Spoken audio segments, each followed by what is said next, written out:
Welcome students, class 10th के आपके very most important questions की सीरीज में आज हमने आपके लिए फुटप्रिंट्स विदाउट पीठ का chapter 1 a triumph of surgery के वेरी मोस्ट क्वेश्चंस प्रिपेयर किए हैं। मात्र आपके लिए हमने 10 लाइंस प्रिपेयर की है, लेकिन आपके टोटल 11 क्वेश्चंस तो इसमें से लिए हैं, बल्कि इससे कई ज़्यादा भी क्वेश्चंस यहाँ पर बन सकते हैं। आइए स्टार्ट करते हैं। यहां पर आपका पहला जो ये पैराग्राफ है जहां लिखा हुआ है a triumph of surgery common answer. जी हां, इसका कॉमन आंसर। अब कॉमन कैसे है अभी हम आपको समझाएंगे। पहले समझिए, फिर आपको क्वेश्चंस कैसे आएंगे और इनको आपको कैसे इसका आंसर लिखना है।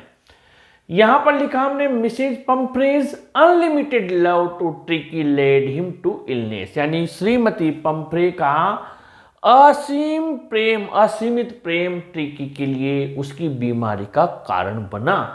She thought that Tricki was tired and inactive and had no energy. उसने सोचा ट्रिकी बहुत थका हुआ था, बिल्कुल निष्क्रिय था, उसमें कोई ऊर्जा नहीं बची थी। So she gave him some malt, cod liver oil and a bowl of Horlicks. इसलिए उसने उसको जौ का पानी, मछली के यकृत का तेल और एक कटोरा हॉर्लिक्स देना शुरू कर दिया। Tricki's only fault was his greed. Tricki का भी सबसे बड़ा दोष था उसका लालच। He never knew how to refuse food. कभी भोजन के लिए मना नहीं करता था। He could eat at any time. किसी भी वक्त वो खाना खा सकता था। Tricki was suffering from malnutrition and overeating. Suffering का मतलब बीमार हो गया। ट्रिकी बहुत ज्यादा उसके कुपोषण हो गया और अत्यधिक ओवर ईटिंग, बहुत खा गया। ही हैड बिकम फैट, बहुत मोटा हो गया। His eyes were bloodshot and rheumy, उसकी आंखें लाल हो गई। His tongue loll from his jaws, उसके जबड़ों से उसकी जीभ थी वो बाहर लटकने लगी। तो ये तो आपके क्या हुआ बेटा, ऊपर का जो पैराग्राफ इसको ध्यान से समझ लेना। इसमें आपको समझ रहे होंगे मिसेज पंफ्रे और ट्रिकी की बीमारी, ट्रिकी क्या लोभ लालच क्या था, वो बीमार क्यों हुआ। तो इससे संबंधित इसके क्वेश्चंस अभी हम समझेंगे कैसे आपको लिखना है। इससे आपके शॉर्ट आंसर टाइप और लॉन्ग आंसर टाइप और साथ ही इस चैप्टर से आने वाले मल्टी चॉइस क्वेश्चंस के भी आंसर्स बनेंगे। दूसरा पैराग्राफ हमने इसी में से लिया है। इसमें आपके मिस्टर हैरियट ट्रिकी ट्रीटमेंट कैसे किया, ट्रायम्फ ऑफ सर्जरी क्यों कहा, ट्रिकी को वो परमानेंट गेस्ट क्यों रखना चाहता था, इससे रिलेटेड हमने ये 1, 2, 3 मात्र आपके 3 लाइन ली है और इसमें आपके इतने सारे क्वेश्चंस बन रहे हैं। समझ लेते हैं पहले। Mr Herriot gave Tricki no food but plenty of water. Mr Herriot ने क्या किया, उसको खाने को बिल्कुल नहीं दिया फॉर 2 days, 2 दिन तक, बल्कि खूब उसको पानी दिलाया, मतलब पानी दिया उसको। He enjoyed the bottles of wine and fresh eggs sent for Tricky by Mrs. Pumphrey. Shrimati Pomfrey ने ट्रिकी के लिए जो शराब की बोतल और ताजे अंडे भेजे, उसको स्वयं ने एंजॉय किया, यानी स्वयं खा गया उसके साथी के साथ मिलकर। He did not give them to Tricky. उसने उन चीजों को ट्रिकी को नहीं दिया। He gave him plenty of exercise. उसे खूब एक्सरसाइज करवाई। So Tricky was changed into a flexible and strong animal. इसलिए ट्रिकी एक लचीला और मजबूत जानवर में ट्रांसफॉर्म हो गया, चेंज हो गया। मैंने यहाँ मीनिंग चेंज कर दी, इजी लिख दिए, ट्रांसफॉर्म की जगह चेंज लिख दिया। और यहाँ पर LITHE लिखा हुआ था, उसको मैंने फ्लेक्सिबल कर दिया। यहाँ पर हार्ड मसल्ड लिखा हुआ था, मैंने इसको स्ट्रॉन्ग कर दिया ताकि आपको इजी मीनिंग याद रह जाए। ठीक है बेटा। अब ये आपके 3-4 लाइन ये है, 2-3 लाइन, 3 लाइन ये है। अब देखते हैं कैसे इनके आंसर्स बनाते हैं। पहला question, why is Mrs Pumphrey worried about Tricki. श्रीमती पंफ्रे आपकी चैप्टर का पहला क्वेश्चन, क्यों चिंतित है या क्यों चिंतित थी। तो इसका आंसर आपके लिए यहां पर लिखा हुआ है मिसेज पंफ्रेज अनलिमिटेड से लेकर एनर्जी तक, यानी कि यहां तक इसका आंसर कंप्लीट हो गया। क्यों चिंतित थी। Number 2, what does she do to help him, is she wise in this वो उसकी मदद करने के लिए क्या करती है? तो उसकी मदद के लिए क्या करते हैं, सबसे पहले तो अगर लॉन्ग आंसर में दे, ये इसको बड़ा करके दे, तो आप आंसर 1 भी प्लस कर देना, ठीक है, नहीं तो आप डायरेक्ट भी लिख देना। तो उसने क्या किया, ये सो सी गेव, इसलिए उसने उसको so she gave him some malt, Horlicks तक लिख देना। अब वो ये भी दे दे is she wise in this, तो लिख देना no she is not wise in this, क्या है उसकी बुद्धिमत्ता पूर्ण कार्य था, तो लिख देना no she is not wise in this, full stop, ये प्रश्नवाचक चिन्ह हटा के फुल स्टॉप लगा देना, ठीक है, ये हो गया।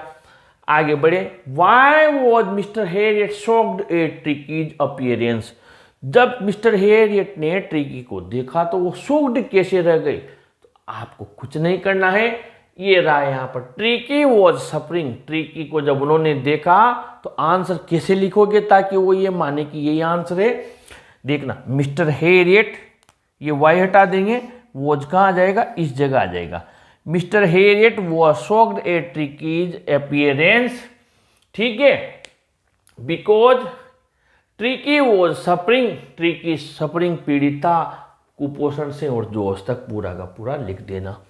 आगे बढ़े, question number 4, why did Tricki fall ill, Tricki बीमार क्यों हुआ? How can you say Mrs Pumphrey is a very loving and caring mistress, आप कैसे कह सकते हैं कि श्रीमती पंफ्रे बहुत प्रेम करने वाली और देखभाल करने वाली मालकिन है? इसी का what steps were taken by Mrs Pumphrey when she found Tricki a little sick, जब श्रीमती पंफ्रे ने देखा कि ट्रिकी थोड़ा बीमार है तो उसने क्या किया, क्या कदम उठाए? और what was the cause of Tricki suffering according to Mr Herriot, Mr Herriot के अनुसार ट्रिकी की बीमारी का मुख्य कारण क्या था? और कैरेक्टरिस्टिक्स ऑफ पंफ्रे, इतने सारे क्वेश्चन का मिलाकर एक आंसर है, और वो आंसर आप लोगों की ये रहा, क्वेश्चन 1, क्वेश्चन 2 और क्वेश्चन 9, इसका आपको आंसर यहां पर लिख देना है, ठीक है। ये क्वेश्चन 9 का भी आंसर आप यहां पर लिख देंगे, देखिए ये 1, 2 और 9, ठीक है। इसके बाद में हम आगे बढ़े, क्वेश्चन 9 में why was Mr Herriot tempted to keep Tricki on as a permanent guest, Mr Herriot Tricki को एक परमानेंट स्थायी मेहमान के रूप में क्यों रखना चाहते थे? तो आप समझ गए, इसका आंसर ये रहा, Mr Herriot enjoyed them to Tricki, यानी जो उसने श्रीमती पंफ्रे ने, देखिए यहाँ पर ही की जगह मिस्टर हेरियट लिख देंगे, मिस्टर हेरियट एंजॉयड, उसने आनंद लिया उन शराब का और अंडों की वो जो सप्लाई आई थी, तो वो क्यों चाहेगा कि वो यहाँ से जाए, क्योंकि उनका आनंद कौन ले रहा था, ट्रिकी को नहीं देकर स्वयं मिस्टर हेरियट, इसलिए उसको स्थायी मेहमान के रूप में रखना चाहता था। अब आगे बढ़ते हैं, question number 10, what was the fault of tricky, tricky की ओनली फॉल्ट यानी एकमात्र कसूर क्या था जिससे वो बीमार हुआ? तो इसका आंसर भी आपको आ जाएगा, ट्रिकीज ओनली फॉल्ट, उसकी एकमात्र गलती थी उसका लालच, ठीक है, वो कभी मना नहीं करता था एट एनी टाइम तक। अब question number 11, what happened to Tricki, how did Mr Herriot treat him at surgery, very very most important है, ट्रिकी को क्या हुआ था और श्री हेरियट ने उसका जानवरों के अस्पताल में कैसे इलाज किया? तो अब आप क्या करेंगे, आंसर 3 यानी कि ये लिख देंगे कि ट्रिकी को क्या हुआ था, कि ट्रिकी को अपीयरेंस ये लिख देंगे, हो सफरिंग हो रहा था मेल न्यूट्रिशन से और ईटिंग से, मोटा हो गया था और उसके जबड़े से जुबान बाहर लटक रही थी, ये सब लिख देंगे। ये तो हुआ, क्या हुआ था और इलाज कैसे करवाया? तो आप समझ गए, उसने Mr Herriot give Tricki no food but plenty of water for 2 days, पूरा लिख देंगे एनिमल तक। अभी इसमें एक very very most important question है जो अब आपको सामने नजर आ रहा है और ये यहाँ पर भी लिखा हुआ है, ये why did Mrs Pumphrey call Tricki's treatment, या ट्रिकी जो सही हुआ उसको अ ट्रायम्फ ऑफ सर्जरी, ठीक है। हाउ डिड या वाई डिड कुछ भी दे सकता है, Mrs Pumphrey call Tricki's treatment और ट्रायम्फ ऑफ सर्जरी, उसकी इलाज को शल्य चिकित्सा की विजय क्यों कहा। तो इसके लिए आपको ये क्वेश्चन नंबर 12 हो गया अपना, ठीक है। 11 तो ये हो गए, 12 हो गया क्यों कहा। तो आपको क्या करना है, ये जो अभी हमने आंसर लिखा, ये वाला क्वेश्चन 11, अगर ये लॉन्ग आंसर में दे तो आपको पूरा ये लिख देना है कि उसको क्या हुआ था, मिस्टर हैरियट ने उसको कैसे ठीक किया एनिमल तक, और लास्ट में लिख देना बेटा so Mrs Pumphrey called Tricki's treatment और ट्रायम्फ ऑफ सर्जरी। इसीलिए मिसेज पंफ्रे ने ट्रिकी के इलाज को शल्य चिकित्सा की विजय बताया, ठीक है। इतना सा आपको करना है। ये मोस्ट क्वेश्चन है जो मैंने आपको बोल के बताया, उसका क्वेश्चन वो अलग है लेकिन आंसर सेम है ये वाला। और क्वेश्चन ये आपके चैप्टर का नाम ही है, अ ट्रायम्फ ऑफ सर्जरी, ठीक है। श्रीमती पंफ्रे ने ट्रिकी के इलाज को ट्रायम्फ ऑफ सर्जरी क्यों कहा। तो आंसर क्या है, ये क्वेश्चन नंबर 11 का ही आंसर है। तो ऐसे ही आप लोगों के लिए कंटिन्यू कॉमन आंसर लेकर आते रहेंगे, ताकि आपने अगर पूरे साल तैयारी नहीं किए तो अभी एग्जाम के समय आप ये जो 7 लाइन है 8 लाइन है इनको भी तैयार कर लेंगे, तब भी आपका कार्य चल सकता है। ऐसे ही वीडियोज़ के लिए अपने चैनल को सब्सक्राइब कीजिए और इस वीडियो को भी जरूर लाइक शेयर कीजिए। Thank you.